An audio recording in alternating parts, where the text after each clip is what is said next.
कि आप पानी पी रहे हैं। कभी देखा है ऐसा वाला सपना? आपको बहुत प्यास लगी है रात को और आप देख रहे हैं कि सपने में आप पानी पी रहे हैं, पर पानी पीते जा रहे हैं पर प्यास बुझ ही नहीं रही है। ऐसा सपना कभी आया आपको? ऐसे सपने तब आते हैं जब यथार्थ में प्यास लगी हो। कई बार रात्रि को ना 2 बजे 1 बजे रात को अचानक प्यास लगाती है बहुत तेज, तो सपने में ऐसा लगता है कि हम पानी पी रहे हैं, पर इतना पानी पीने पर भी प्यास नहीं मिटती। ऐसी प्रेत योनि है। आप के पास पानी तो आप देख पाओगे, सामने नदी बह रही है, प्रेत नदी के पास जा सकता है? क्यों नहीं जा सकता? लेकिन पानी नहीं पी सकता। हवा है ना, हवा कैसे पानी उठाए, कैसे पिए? उसे सुख दुख का अनुभव होता है। भूख लगती है पर खा नहीं पाता, कैसे खाएगा? ये प्रेत लोग जितने जल्दी मुक्त हो जाएं प्रेत योनि से उतना अच्छा है। कैसे मुक्त होंगे? धुंधकारी जब प्रेत बना तब भागवत उनके भाई गौकर्ण जी ने सुनाई। जब भागवत सुनी तब प्रेत योनि से धुंधकारी मुक्त हुआ। कोशिश ये करो कि प्रेत बनना ही ना पड़े। पुरुष बनता है प्रेत, माँ बाप की सेवा नहीं करता तो। अब जो लोग अपने माँ बाप को वृद्धाश्रम भेज देते हैं, सब क्या बनेंगे? इनका फिक्स है, प्रेत बनेंगे, भूत बनेंगे, भटकेंगे, तड़पेंगे। और जो स्त्रियां अपने सास ससुर की सेवा नहीं करती, अपने पति की सेवा नहीं करती, वो स्त्रियां क्या बनती हैं? पुरुष तो बनता है प्रेत और स्त्री क्या बनती? चुड़ैल। क्या बनती है मैया? चुड़ैल। और वीआईपी है और भी बिल्कुल भी सेवा नहीं करी तो पिशाचिनी बन जाती है। ये और भयंकर होती है। ये सब योनियां हैं, ये सब से गुजरना पड़ता है यदि पाप हुए हैं तो। धुंधकारी भागवत सुन के मुक्त हो गया। भागवत जी में व्यास जी महाराज कह रहे हैं, सत्यम परम धीमहि। ईश्वर कैसे हैं? जन्म आदि यस्य जन्माद्यस्य। भगवान सृष्टि उत्पन्न करते हैं, संसार का पालन करते हैं, संसार का संहार करते हैं। अच्छा देखो, भगवान ने इतना बड़ा संसार बनाया है, क्यों बनाया है जानते हो? क्यों बनाया है? भगवान ने इतनी बड़ी दुनिया क्यों बनाई है? इसलिए बनाई है कि आप इस दुनिया में खुश रह सकें, किसी की सेवा कर सकें, किसी के आंसू पहुंच सकें। आप सबके आनंद के लिए भगवान ने ये दुनिया बनाई है। लेकिन आप ईश्वर की बनाई प्रकृति का सुख लेते ही नहीं। अच्छा बताओ, संसार में सुख है या नहीं है? उत्तर दो, है कि नहीं है? कैसे? संसार में बहुत सुख है।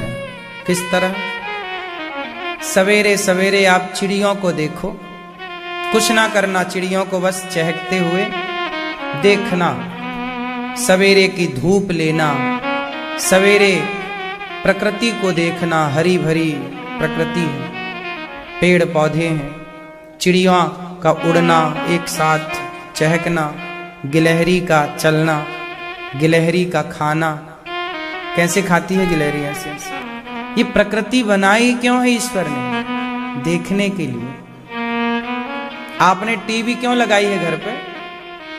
नाना प्रकार के चित्र दिखते हैं टीवी पर।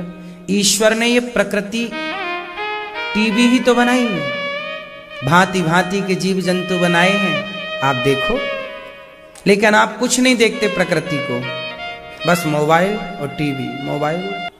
आपको ईश्वर की बनाई प्रकृति को देखना चाहिए। पहले के लोग जंगल में क्यों रहते थे? ऋषि मुनि कहाँ रहते थे? बोलो। प्रकृति के पास रहने में, जो प्रकृति के पास है ना, उसे कभी डिप्रेशन नहीं हो सकता।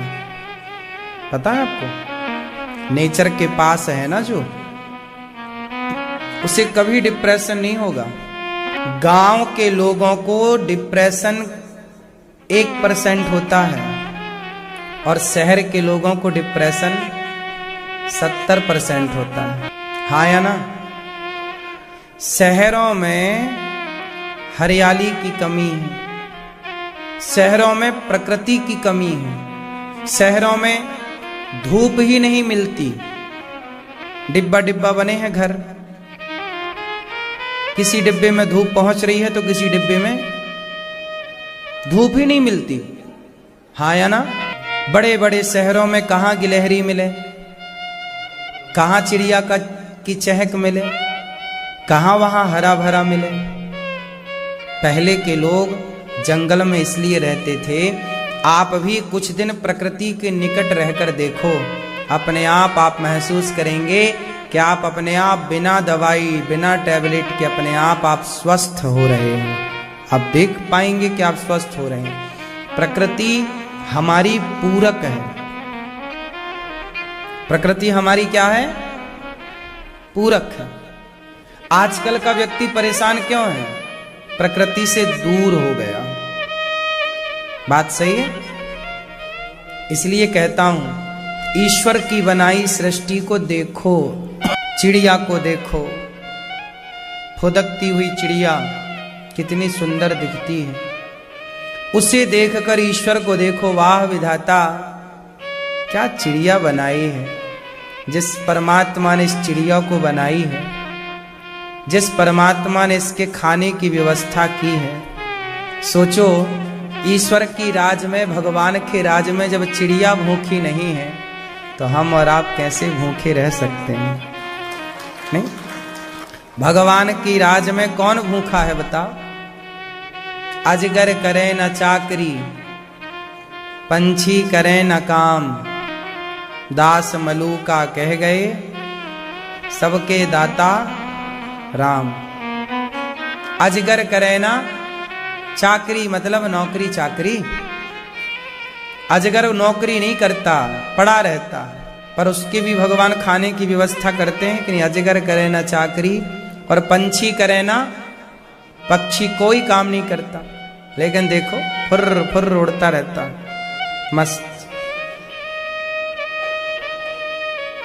दास मलूका, मलूक दास जी एक संत भय हैं, कह गए कि सबके दाता।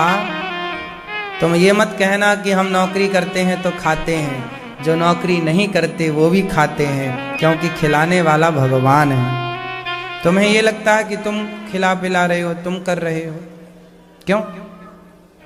सही है, आप काम करते हो।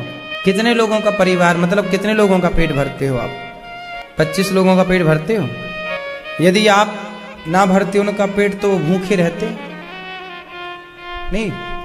संसार में सब इसी गलतफहमी में चल रहे हैं। आपको लगता है कि आप हमारा पेट भर रहे हैं, हमें लगता है हम आपका पेट भर रहे हैं, जबकि ये दोनों गलत है।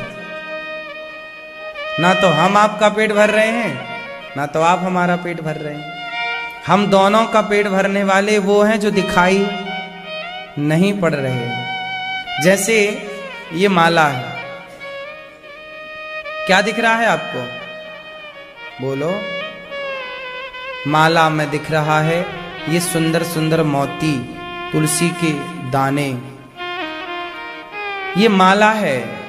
इसमें तुलसी के दाने तो दिख रहे हैं, मोती तो दिख रहे हैं, पर इन मोतियों को जो पिरोने वाला है वो धागा नजर नहीं आता। ये माला है पुष्पों की, इसमें पुष्प दिखाई पड़ रहे हैं, पर इन पुष्पों को जो संजो के रखने वाला है धागा नजर नहीं आता। ऐसे ही है, जैसे धागा भीतर है, भीतर धागा है तो बाहर ये अच्छा है, ऐसे ही है। हम सबके भीतर वही धागा है जो सब कुछ करता है, वही परमात्मा है जो भीतर भीतर सब कर रहा है, और बाहर बाहर हम लोग मान रहे हैं कि हम कर रहे हैं, हम कर रहे हैं। तो भगवान सृष्टि उत्पन्न करते हैं, आनंद के लिए संसार बनाए हैं। जन्म आदि यस्य जन्माद्यस्य, जन्माद्यस्य यतः।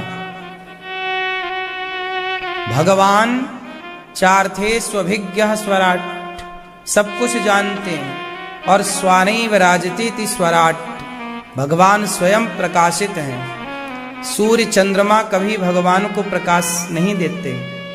सूर्य चंद्रमा कौन है? भगवान के नेत्र।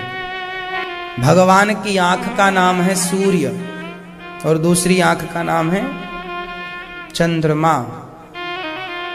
बात सही है। भगवान की आंख है सूर्य। अब बताओ, ये सूर्य जो है, सूर्य का प्रकाश है, ये प्रकाश रूप में उपनिषद में पाया गया, लिखा हुआ वेदों में कि जो सूर्य का प्रकाश है ना, यह प्रकाश भी ईश्वर का ही स्वरूप है। यह दृष्टि है ईश्वर की, ये आंखें हैं। तुम्हें भगवान सर्वत्र देख रहे हैं इन्हीं आंखों से। भगवान ऐसे हैं कि वो सबको देख सकते हैं, पर उन्हें देखना हो तो क्या करना पड़ता है? अच्छा, भगवान सबको देख रहे हैं कि नहीं? बोलो। भगवान सबको देख रहे हैं, पर सब लोग भगवान को नहीं देख पा रहे हैं। सही है? क्यों? क्यों ऐसा? भैया बताओ। भगवान सबको देख पा रहे हैं, पर सब भगवान को नहीं देख पा रहे हैं। क्यों? एक बार भगवान ने लुका छिपी का खेल खेला आपके साथ। चलो आज हम तुम खेलते हैं, चलो। तो सबसे पहले भगवान बोले तुम छिपो, तो आप लोग छिप गए। तो आप लोग कहां कहां छिपे? आप लोगों के छिपने के 84 लाख स्थान थे। कभी आप चींटी में छिप गए, मतलब चींटी बन गए। कभी आप कुत्ते में छिप गए, मीन्स कुत्ता बन गए। कभी आप गधे में छिप गए, मतलब गधा बन गए। कभी आप मनुष्य में छिप गए, मीन्स आप मनुष्य बन गए। आप जब छिपे 84 लाख योनियों में, तो भगवान ने आपको ढूंढ निकाला। अच्छा यहां छिपे, चलो ये देखो पकड़ लिया। अब भगवान बोले चलो हमने तुम्हें ढूंढ लिया। और खेल का नियम यही होता है कि पहले हम छिपेंगे तो आप ढूंढेंगे, फिर आप छिपेंगे तो हम ढूंढेंगे। बचपन में खेला है कि नहीं ये खेल लुका छिपी का? खेला है? आप खेले हैं? हमने खूब खेला है। बोलना पड़ता उसमें पहला ये, दूसरा ये, तीसरा ये, चौथा, नहीं तो दाम पड़ जाए। दाम देते रहो। तो ये लुका छिपी का खेल हमने खेला, और भगवान ने भी आपके संग खेला। आप छिपे तो भगवान ने आपको ढूंढ लिया। अब भगवान बोले मैं छिपता हूं, तुम ढूंढना। तो भगवान जाकर के छिप गए। आप छिपे 84 लाख जगह पर, है ना? आपके छिपने की जगह कितनी थी? अच्छा, और भगवान के छिपने की जगह कितनी है? कहां? भगवान भी 84 लाख जगह छिपे। कहां? 84 लाख योनियों के भीतर। कहां छिपे भगवान? सबके अंदर। हम ढूंढते रह गए बाहर, और वो छिपे कहां हैं? हम बाहर खोजते रह गए कि भगवान यहां छिपे होंगे, यहां छिपे होंगे, यहां छिपे होंगे, यहां। लेकिन वो जाके बैठ गए हम सबके भीतर। हर प्राणी के भीतर, हर जीव के भीतर, हर चींटी के भीतर, सब में कौन समाया है? सबके भीतर जाकर बैठ गए। हम लोगों ने गलती की कि बाहर बाहर खोजते रहे। सही है? इसलिए कहता हूं कि बाहर बहुत देख लिया, कुछ नहीं है बाहर। थोड़ा भीतर ध्यान लगाओ, अपने हृदय में तलाशो, भगवान का ध्यान हृदय में करो। ऐसा भाव बनाओ कि आपका हृदय ही समुद्र है, और हृदय के क्षीर सागर में भगवान नारायण शेष सैया पर लेटे हैं। लक्ष्मी जी उनके चरण दबा रही हैं। यही है परम ज्ञान। ऐसे सत्य स्वरूप परमात्मा जो हम सब के भीतर बैठे हैं, हम उनका ध्यान करते हैं। धीमहि सत्यम परम धीमहि। धी मतलब बुद्धि। धी मतलब बुद्धि। धीमहि हम अपनी बुद्धि भगवान के चरणों में समर्पित करते हैं। अपनी बुद्धि लगाते हैं भगवान के चरणों में, अपने आप को समर्पित। हमारी बुद्धि सदा भगवान का, हमारा मन सदा भगवान में लगी रहे और लगा रहे। मन लगा रहे, बुद्धि लगी रहे। अपने को समर्पित करते हैं। धर्मः प्रोचित कैतवोत्र परमो निर्मत्सराणां सतां वेद्यं वास्तवमत्र वस्तुशिविदं तापत्रयोन्मूलनम्।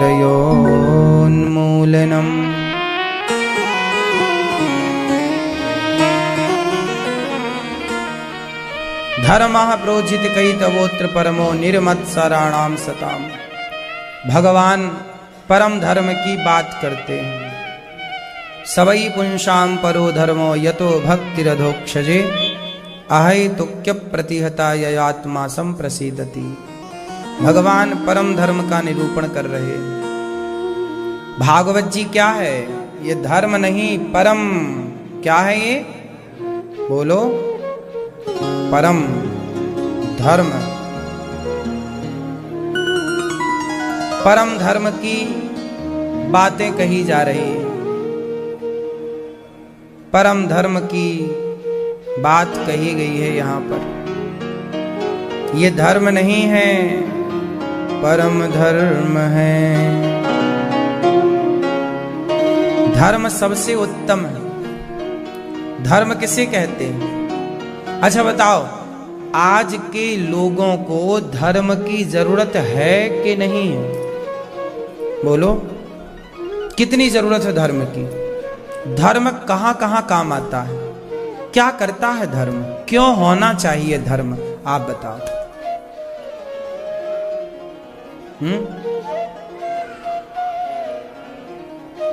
ठीक है, आप बताओ।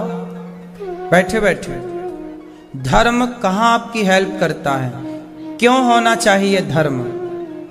धर्म युक्त जीवन क्यों होना चाहिए?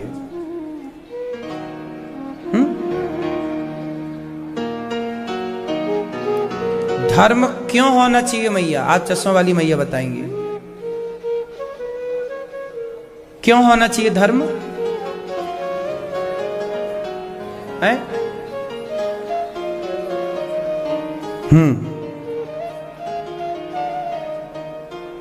अच्छा, धर्म नहीं होगा तो क्या होगा?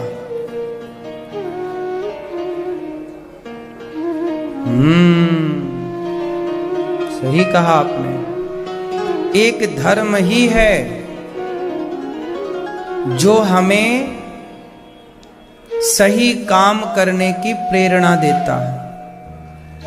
यदि धर्म समाप्त हो जाए, स्त्रियों के अंदर धर्म चला जाए, स्त्री के अंदर से धर्म समाप्त हो जाए, तो जिन स्त्रियों का धर्म समाप्त हो गया वह स्त्रियां वैश्या हो गईं।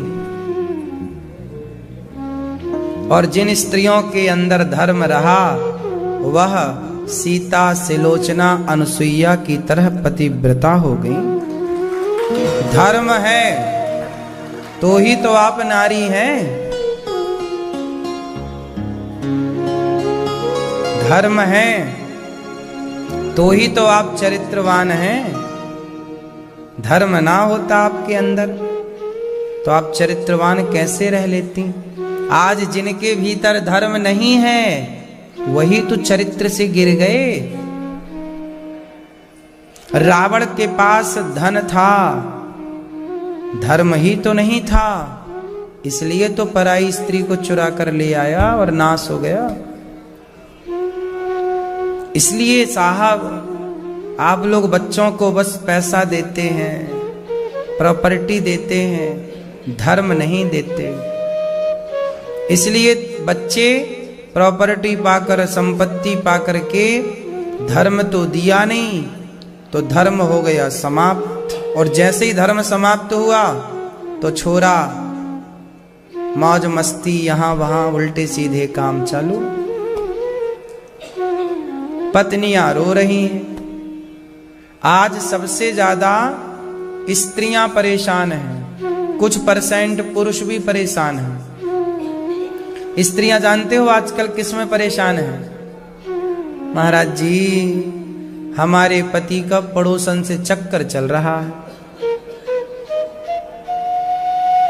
आपको पता है भारत की 30% स्त्रियां परेशान हैं, और ज्यादा ही होंगी, कम नहीं। इसीलिए परेशान है कि मेरा पति बस दूसरे औरत के चक्कर में पड़ा है। सही है कि गलत है? ये पति काहे पड़ गया दूसरी के चक्कर में? क्योंकि उसके पति का धर्म मर चुका है। क्या मर चुका? जैसे आंखों की नसें सूख जाती हैं ना, तो आंखों में दिखना बंद हो जाता है, उसी तरह धर्म की नसें सूख गई, तो धर्म हो गया समाप्त। तो आदमी अब अपनी पत्नी को छोड़ के पर स्त्री पे लग गया, यही तो अधर्म है। स्त्रियां भी कुछ ऐसी हैं कि पति है पर पड़ोसी से ताक झांक कर रही, क्योंकि उनका धर्म मर चुका। जब तक आपके भीतर धर्म है तब तक वो आपको भटकने नहीं देगा, और आप भटक गए मतलब आपके भीतर का धर्म मर गया। इसलिए कहता हूं, जाने न देना धर्म। मैया, जाने न देना, बोलो, जाने न देना धर्म, करना लोभ मत धन धाम का, और धर्म ही जाता रहा तो धन रहा किस काम का। यदि धर्म ही चला गया, स्त्री का धर्म ही चला गया, तो फिर स्त्री का धर्म ही चला गया तो धन रहा तो किस काम का। रावण का धर्म ही चला गया तो धन रहा किस काम का। धर्म है तो धन काम का है, धर्म नहीं तो धर्म किस काम का, धन किस काम का। राम के पास क्या है, धन कि धर्म? राम के पास धर्म है और रावण के पास धन है। धन वाले रावण के पुतले जलाए गए और धर्म वाले राम के मंदिर बनाए गए। यही है धन और धर्म। मैया, क्या बोलती तू? क्या बड़ा है?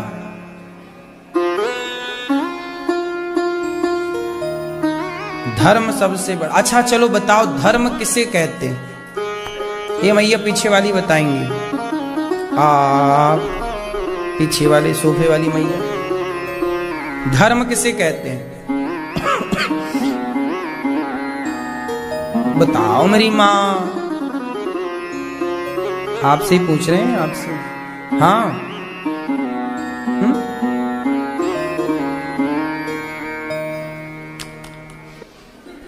आ नहीं रही है आवाज, वॉल्यूम तेज।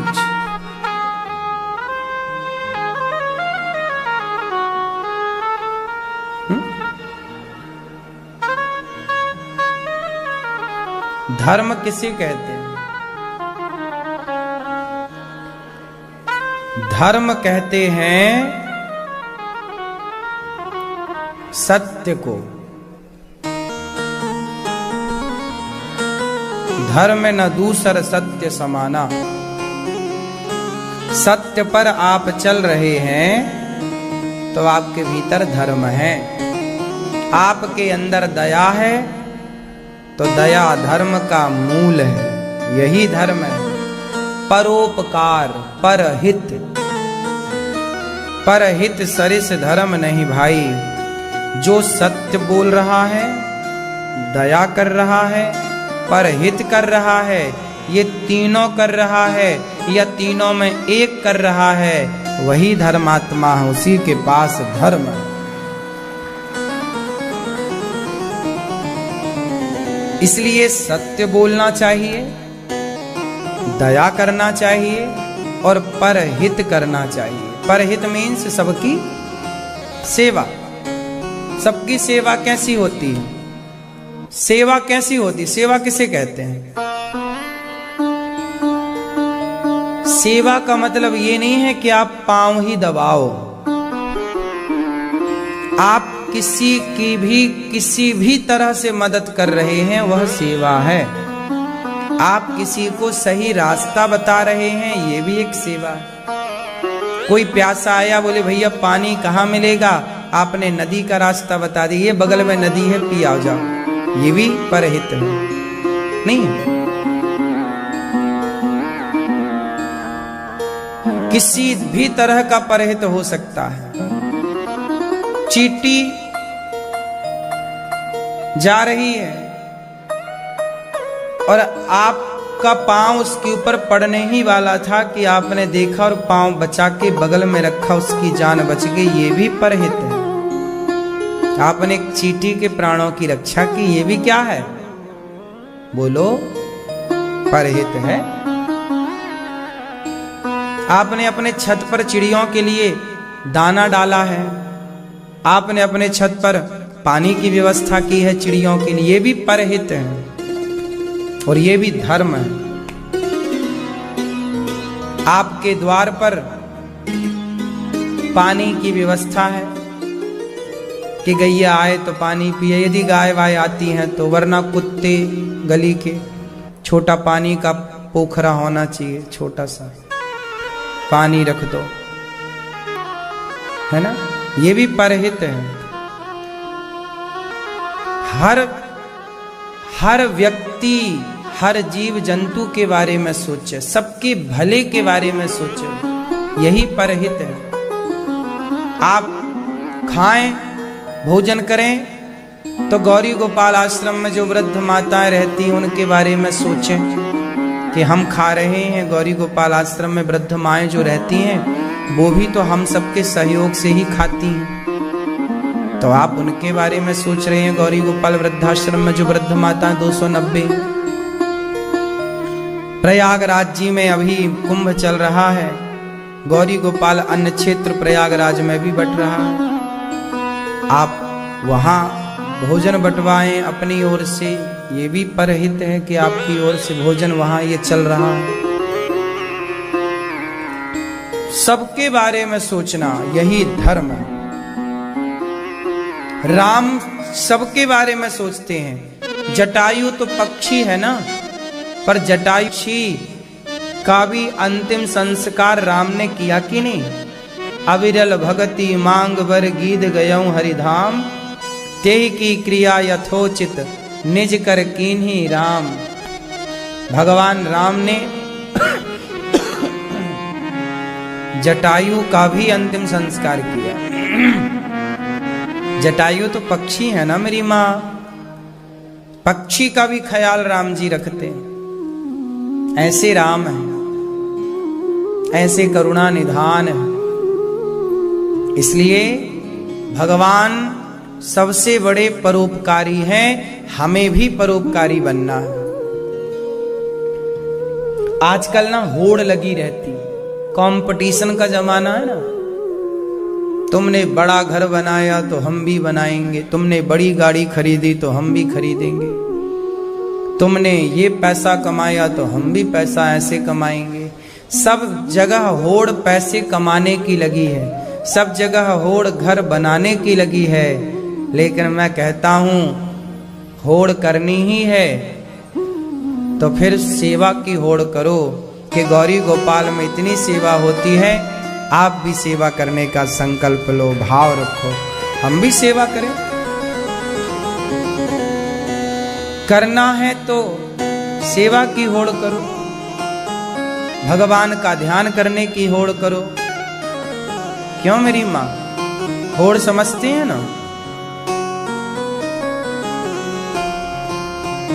कंपटीशन है ना हर जगह, तो करना है कंपटीशन तो सेवा से करो ना। तो हम भी सेवा करें, वो सेवा कर रहे हैं हम भी करें। उन्होंने एक गौ माता की सेवा की, हम 2 गौ माता की सेवा करेंगे।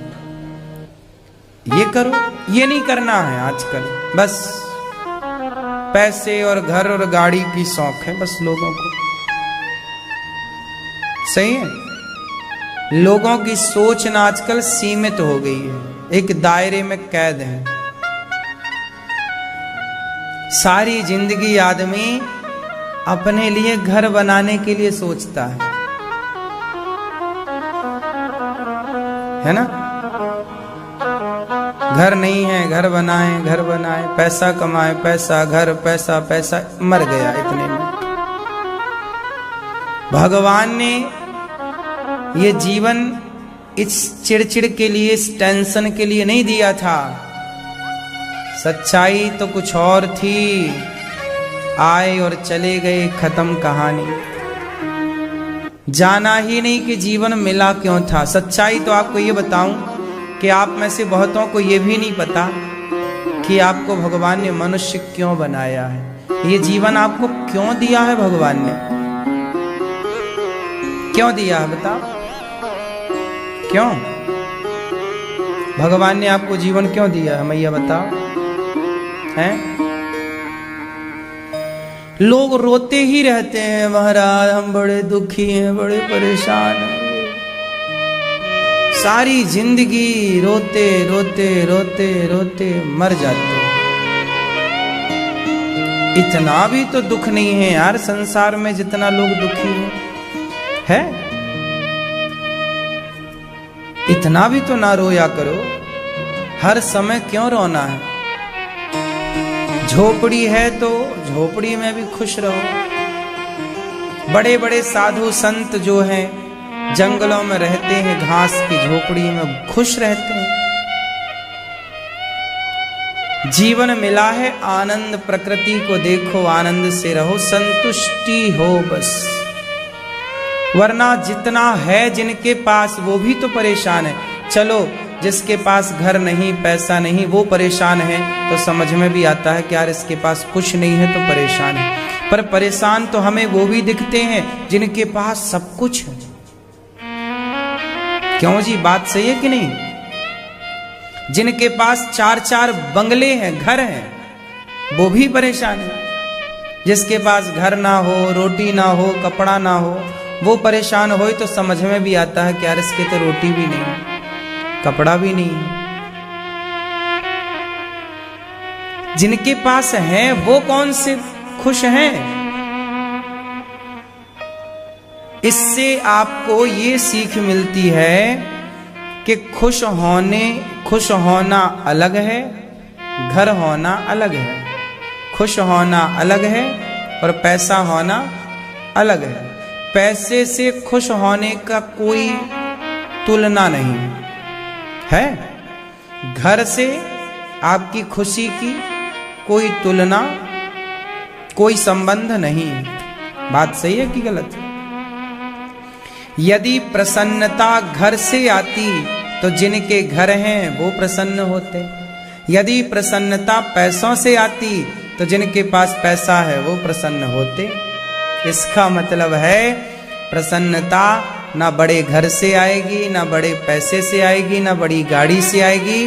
प्रसन्नता आती है आत्म संतुष्टि से, आत्मज्ञान से। कौन से ज्ञान से?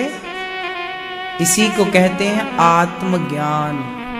लोगों को आत्मज्ञान नहीं होता। आत्मज्ञान क्या है? कि मैं क्यों आया हूं इस संसार में। पहले ये ढूंढो, पहले ये खोज करो कि आपके आने का हेतु मीन्स उद्देश्य क्या है। भैया आप क्यों आई हो संसार में?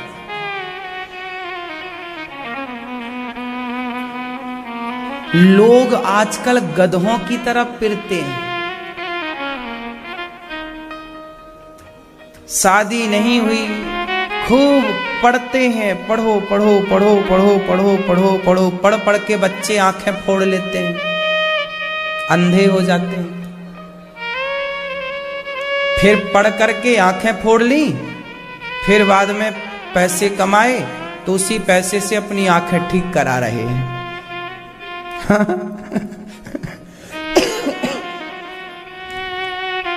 सही है, पहले फोड़ते हैं, फिर क्या करते हैं, उसी पैसे से ठीक कराते हैं। फिर आंखें ठीक कराते कराते, पैसे कमाते कमाते शादी हो जाती है, पत्नी आती है। उनको लगता है पत्नी आएगी तो खुश रहेंगे, खुशी मिलेगी। आ गई पत्नी, आई, पहली बार मिलना था, अच्छा लगा, खुशी मिली। लेकिन खुशी मिली तो जिम्मेदारी बढ़ी। खुशी तो थोड़ी सी मिली थी, जिम्मेदारी ज्यादा बढ़ी। हंसी खुशी थोड़ी थी, रोना बढ़ गया। खर्चे डबल हो गए, अब ज्यादा कमाओ, ज्यादा कमाओ, ज्यादा कमा के लाओ। और पत्नी अच्छी मिल गई, संतुष्टि वाली, तो ठीक है। यदि वो तिगड़म वाली मिल गई तो फिर और नानी याद आ जाती है ना। फिर वो तीनों लोग दिखा देती है।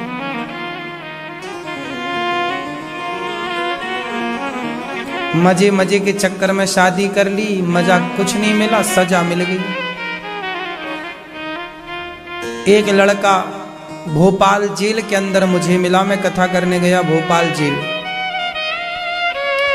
वो लड़का 20 साल की सजा काट रहा है जेल में। पूछा मैंने, भाई साहब जेल कैसे आ गए? बोला महाराज जी एक लड़की से प्यार हो गया था, शादी कर ली, फिर जेल आ गए। हमने कहा शादी करके जेल कैसे आ गए? बोले हमने लड़की से शादी कर ली, फिर लड़की के माँ बाप ने लड़की से कहा कि तुम इससे शादी ना करो, हम तुम्हारी दूसरी जगह कराएंगे। तो पहले तो बोली कि मैं आपकी पत्नी हूं, अब तो मैं आपके साथ रहूंगी। पर माँ बाप दबाव बना के ले गए, कोर्ट में उसने बयान बदल दिए। कह देती कोर्ट में कि मैं इनकी पत्नी हूं तो ठीक था, पर उसने कह दिया कि नहीं, मैं तो इस आदमी के भड़काने से इसके साथ चली गई, इसने मेरे साथ दुराचार किया। लो भैया, अपहरण का, बलात्कार का सारे केस लगे, 20 साल की सजा।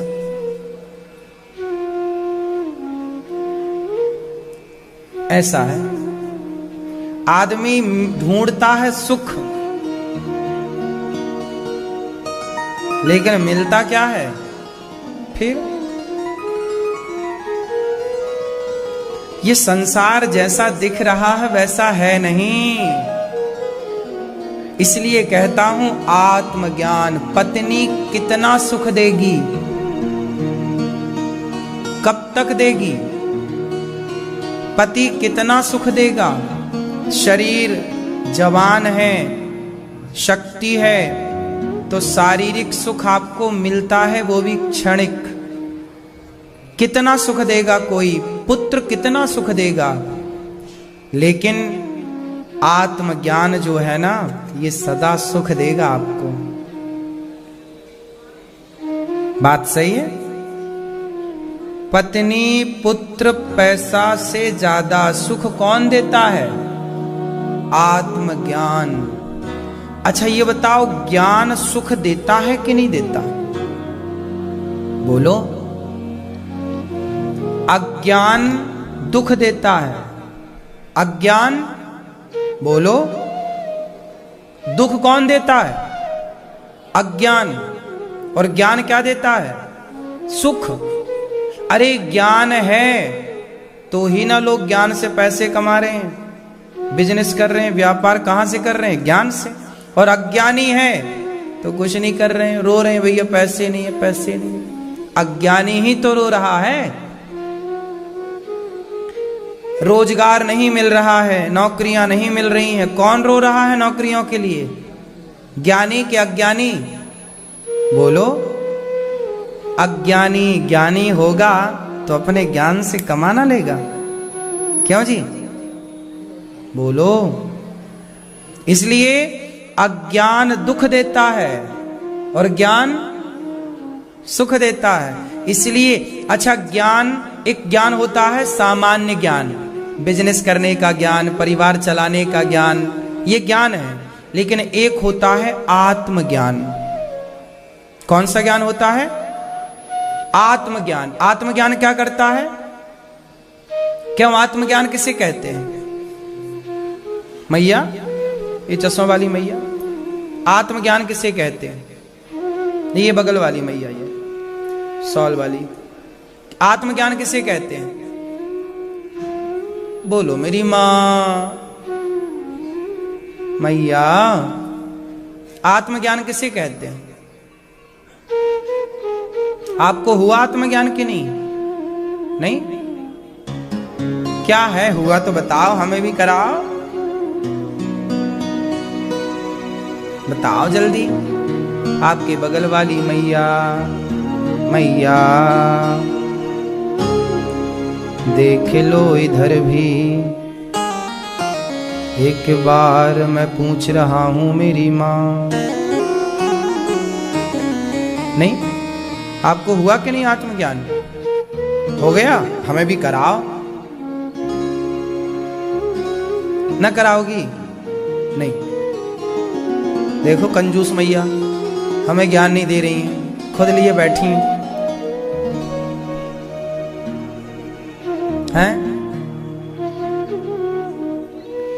आत्मज्ञान सबसे ऊंची संपत्ति है, बड़ी। आत्मज्ञान क्या है? कौन बताएगा कि आत्मज्ञान क्या है?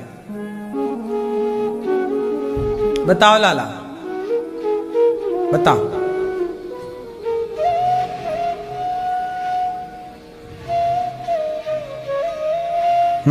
अपने आप को पहचान ले। आप पहचान गए अपने आप को? बताओ क्या हो फिर आप?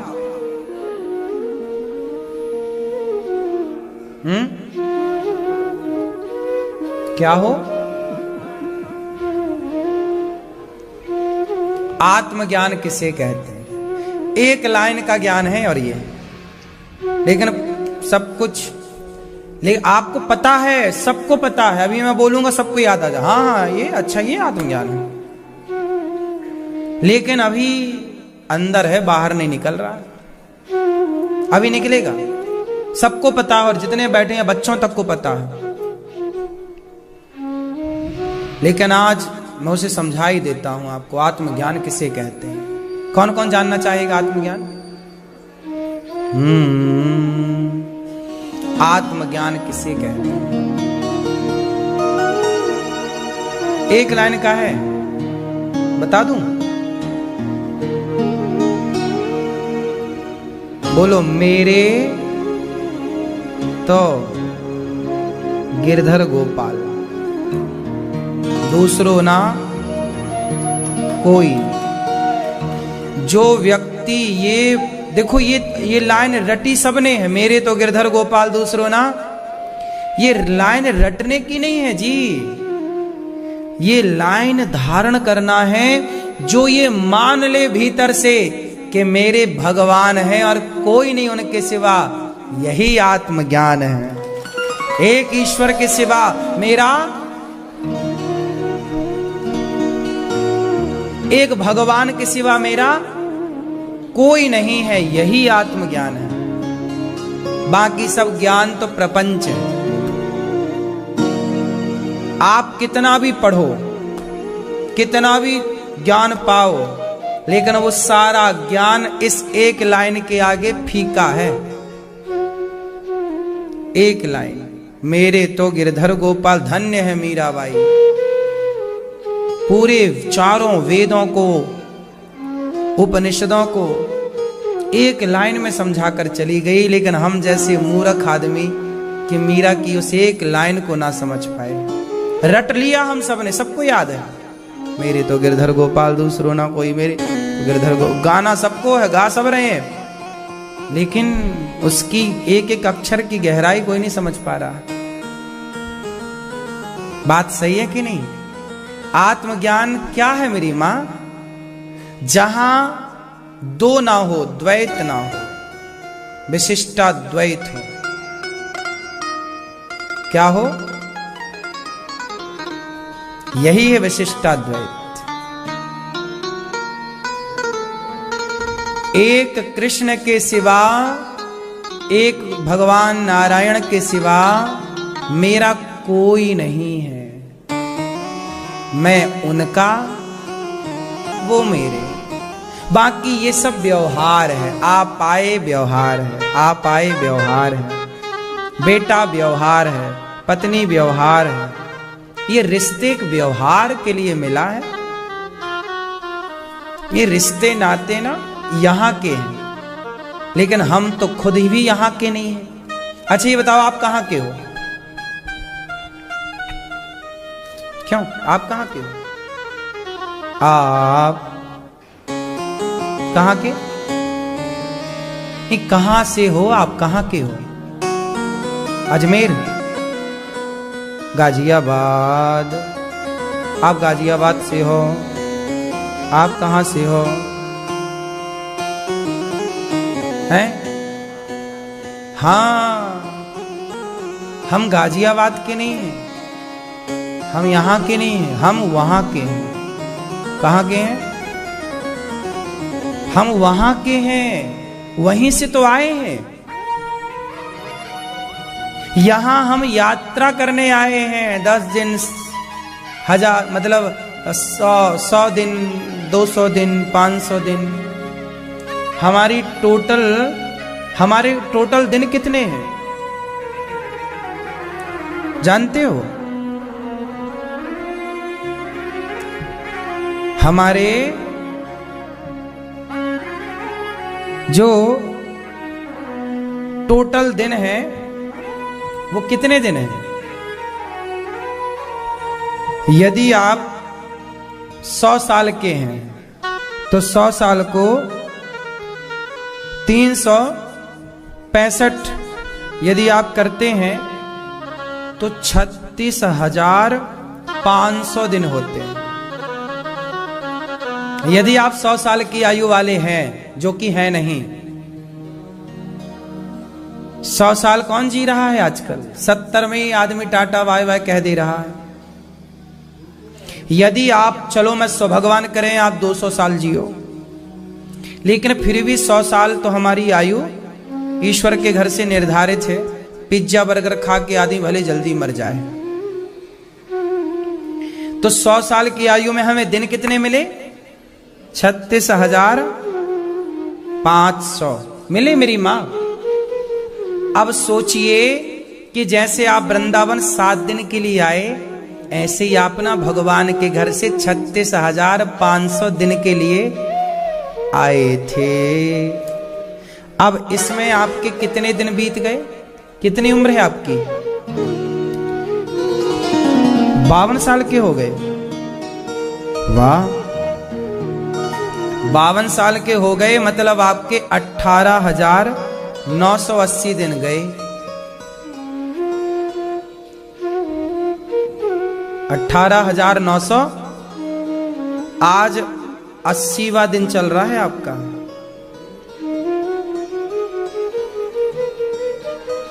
सही है कि गलत? 18,980 दिन गए आपके। क्या पाया इन दिनों में आपने? क्या पाया बताओ? खोया क्या? ये मेरे से पूछो।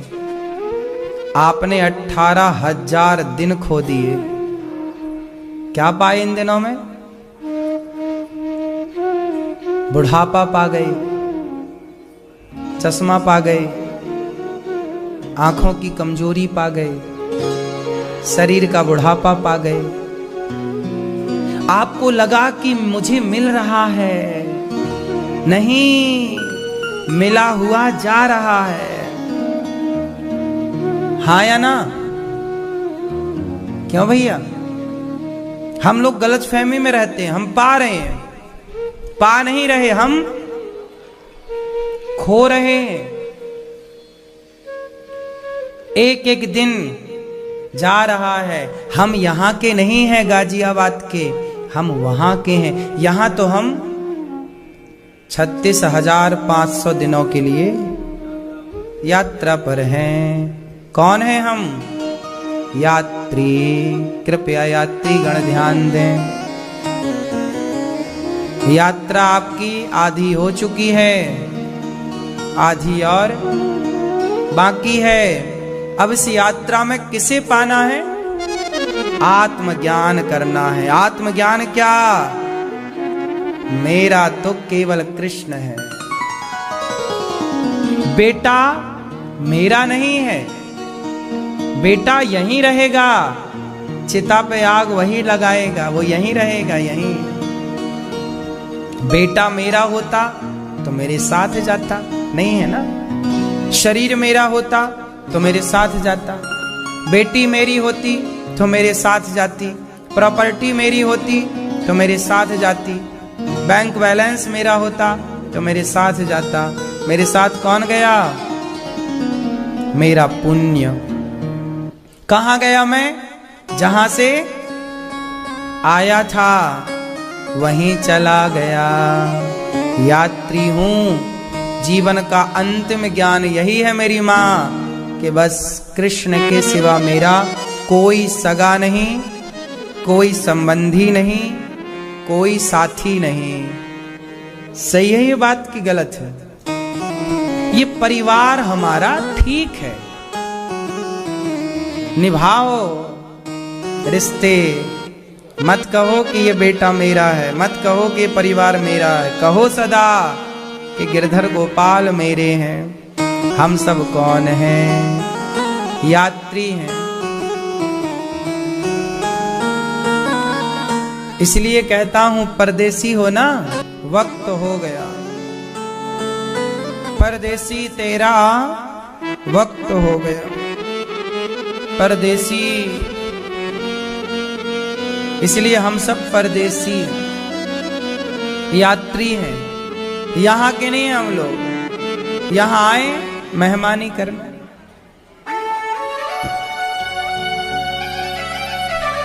क्यों मैया? बात सही है मैया? अब हो गया आत्मज्ञान। क्या है बताओ? हैं? हैं? एक भगवान का घर अपना घर है, एक भगवान अपने हैं, बाकी सब ये यात्रीगण हैं।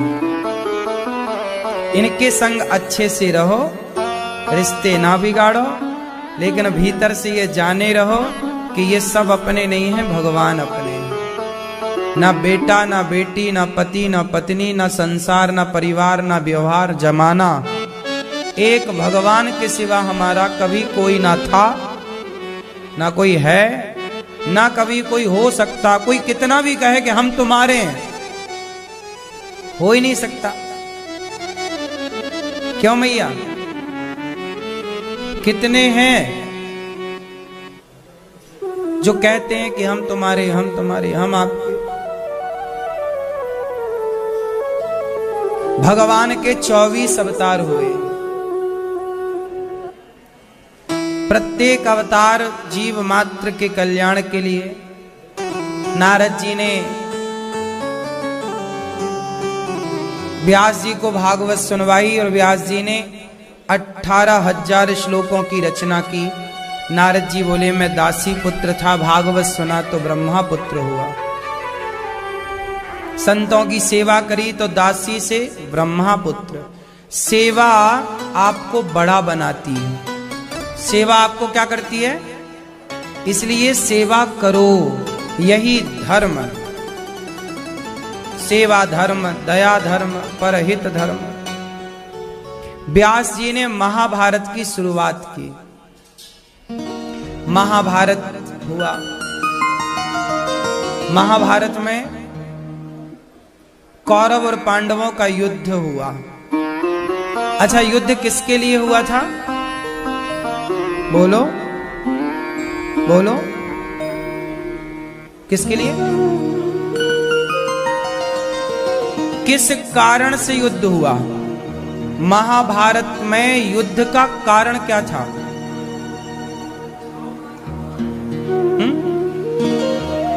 ये क्या कह रहे हैं? द्रौपदी, क्या कारण था द्रौपदी का?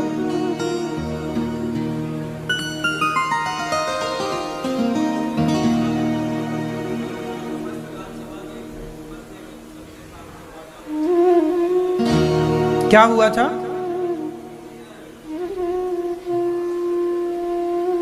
क्यों हुआ था महाभारत? है द्यूत क्रीड़ा, जुआ। सही है, जुआ के कारण महाभारत हुआ, ये भी बात सही है। द्रौपदी का चीरहरण हुआ, ये भी बात सही है। क्यों हुआ था महाभारत? ये भैया बताएंगे, हमारी मूंछों वाले हैं। किसके कारण? जमीन। ठीक, आप बताओ। हाँ? धर्म और अधर्म।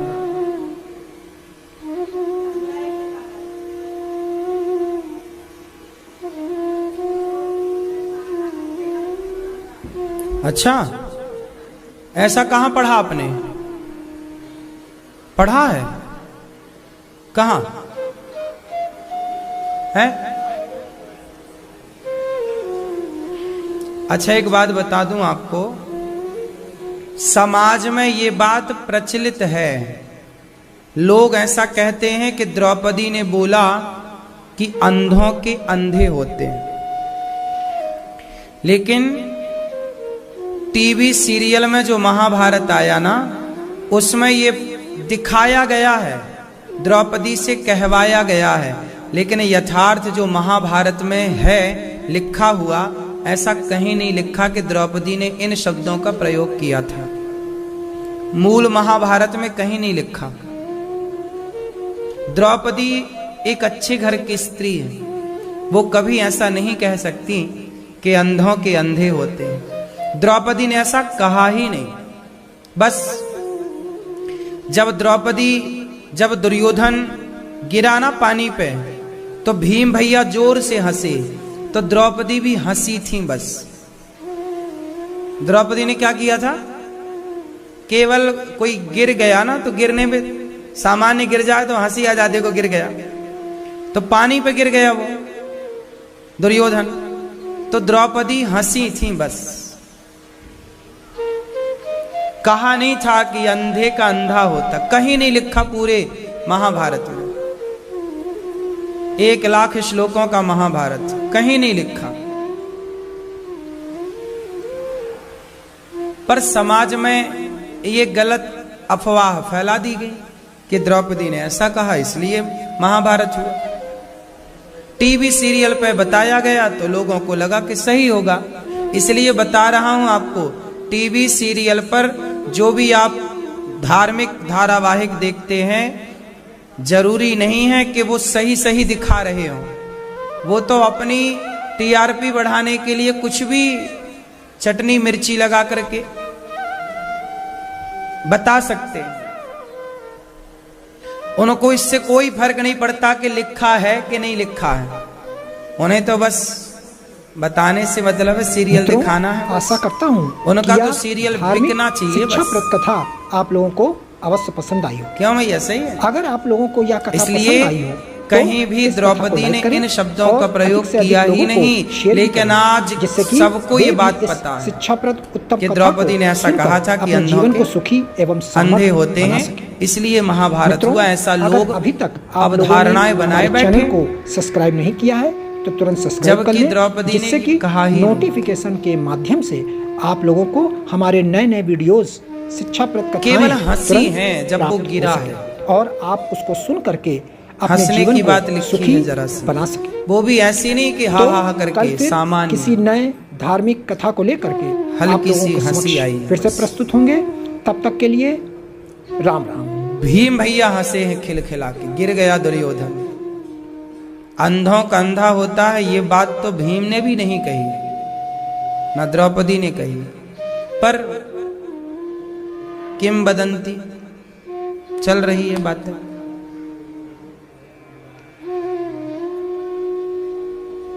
एक के मुंह से सुनी, दूसरे के मुंह से सुनी, सबने वही स्वीकार कर लिया, मान लिया कि यही होगा।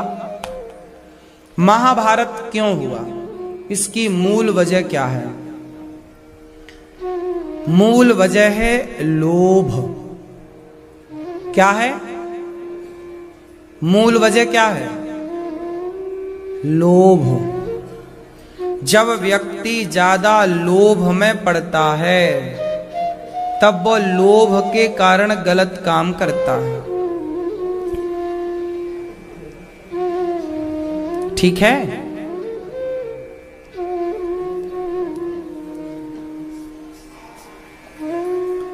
लोभ के कारण।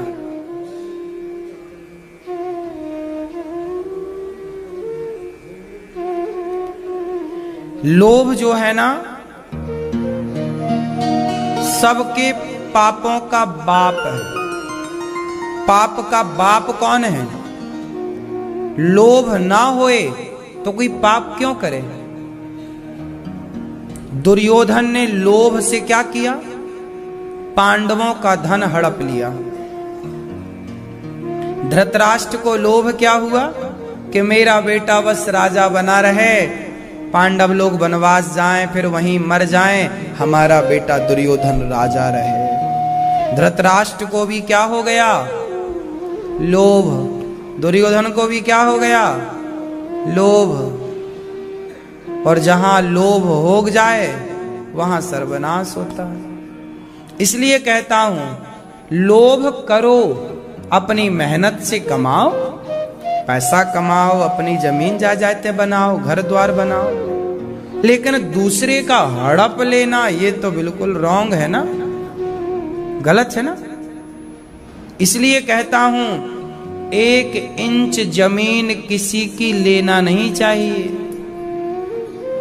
जमीन जायदाद कभी बेईमानी से, पैसा कभी बेईमानी से नहीं लेना चाहिए।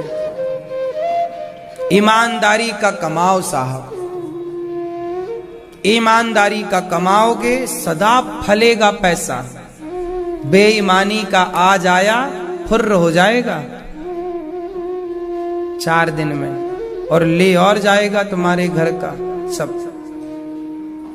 ना आते देर लगती है बेईमानी के धन को, ना तो जाते देर लगती है, लेकिन मेहनत का थोड़ा देर से आता है, धीरे धीरे आता है। लेकिन आजकल सब्र नहीं है लोगों को। अच्छा एक बात बताओ, बारिश 2 तरह की होती है। एक बारिश कैसी होती है? बड़े बड़े बूंदों की बारिश होती है, ढेर सारा पानी गिरा, और 1 घंटा खूब झमाझम बारिश हुई, अच्छा तेज पानी गिरा और गिर के खुल गया। और एक बारिश होती है हल्की हल्की बूंद की, धीरे धीरे, रिमझिम जिसे कहते हैं, रिमझिम।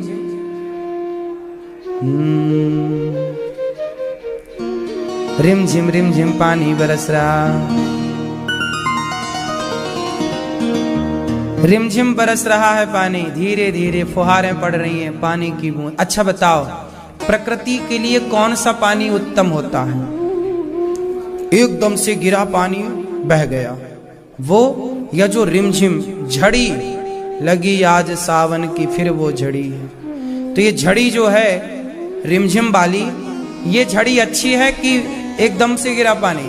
प्रकृति के लिए कौन सा पानी अच्छा होता है? रिमझिम। क्यों अच्छा होता है?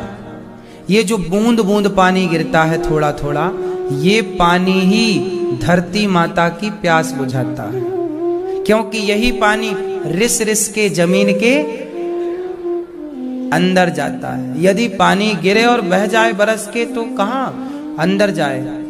जो पानी बूंद बूंद पड़ता है ना, वही पानी भीतर जाता। पहले तो महीने महीने की झड़ी लगती थी, आजकल के मौसम में अब झड़ी वाला पानी खत्म हो गया। मौसम देखो, युग का प्रभाव मौसमों में भी पड़ रहा। पहले मैं खुद जब बचपन छोटा था, मैं महीनों तक झड़ी चलती थी, 15-15 दिन की अखंड झड़ी लगती थी। क्यों जी? अब तो 24 घंटे की भी पूरी बारिश में झड़ी देखने को नहीं मिलती, 48 घंटे की भी एक कंटिन्यू झड़ी देखने को नहीं मिलती। सही है?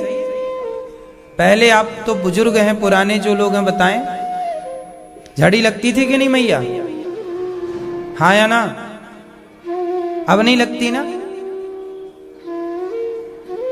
वही पानी अच्छा है जो बूंद बूंद। उसी तरह पैसा भी दो तरह का आता। एक बार पैसा आया, इकट्ठा गया, आप एक दिन में धन्ना सेठ बन गए।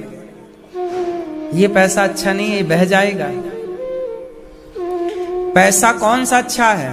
बेईमानी करोगे ना, एकदम से पैसा आएगा, लेकिन ईमानदारी से चलोगे तो बूंद बूंद जैसे पानी बरसता है और वो पानी भीतर रहता है। उसी तरह जो थोड़ा थोड़ा ईमानदारी से कमाया गया पैसा, वही ईमानदारी का पैसा तुम्हें और तुम्हारी पीढ़ियों को सुख शांति समृद्धि देता है, और वो पैसा पीढ़ियों तक रहता है। बेईमानी का तो तुम्हारे सामने आएगा, तुम्हारी दमड़ी निकाल के और ले जाएगा। ईमानदारी का, इसलिए साहब थोड़ा ही कमाओ, ईमानदारी का कमाओ। मेरा फंडा है, सिद्धांत है, मैं पैसा ईमानदारी का ही लेता हूं, बेईमानी का बिल्कुल नहीं लेता। आप लोगों से भीख मांगता हूं कि भाई गौरी गोपाल आश्रम में वृद्ध माएं हैं, सेवा चल रही है, 150 विद्यार्थी यहां पढ़ रहे हैं, 2-2 जगह अन्य क्षेत्र चल रहा है, एक वृंदावन में और एक प्रयागराज जी में। अभी कुंभ के टाइम लाखों लोग वहां भी प्रसाद पा रहे हैं, हजारों लोग यहां भी प्रसाद पा रहे हैं। तो मैं भीख मांगता हूं, लेकिन मेरे भीख मांगने में भी ईमानदारी रहती है। मैं कोई बेईमानी से नहीं लेता कि आपसे, मैं आपको फोर्स नहीं करता, मजबूर नहीं करता कि तुम मित्रों, आशा करता हूं कि यह धार्मिक शिक्षाप्रद कथा आप लोगों को अवश्य पसंद आई होगी। अगर आप लोगों को यह कथा पसंद आई हो तो इस कथा को लाइक करें और अधिक से अधिक लोगों को शेयर भी करें, जिससे कि वे भी इस शिक्षाप्रद उत्तम कथा को सुनकर अपने जीवन को सुखी एवं सामर्थ्य बना सकें। मित्रों, अगर अभी तक आप लोगों ने हमारे चैनल को सब्सक्राइब नहीं किया है तो तुरंत सब्सक्राइब कर लें, जिससे कि नोटिफिकेशन के माध्यम से आप लोगों को हमारे नए नए वीडियोस, शिक्षाप्रद कथाएं तुरंत प्राप्त हो सके और आप उसको सुन करके अपने जीवन को सुखी बना सकें। तो कल फिर किसी नए धार्मिक कथा को लेकर के आप लोगों के समक्ष फिर से प्रस्तुत होंगे। तब तक के लिए राम राम।